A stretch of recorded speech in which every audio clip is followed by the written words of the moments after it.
దూరం నుంచి వచ్చాను. నాకు ప్రసాదం పెట్టండి. అమ్మో, ఇది అమ్మోరు నైవేద్యం, ప్రసాదం కాదు. నీకెట్టకూడదు.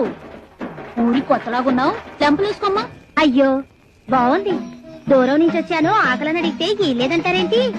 చూడమ్మా పెద్దావిడ, అది అమ్మోరు నైవేద్యం. ఇది ఇంకా నా చేతిలోనే ఉందిగా. ఇది నైవేద్యం కాదులే, తీసుకొని తిను. అమ్మా, అమ్మోరు తల్లి,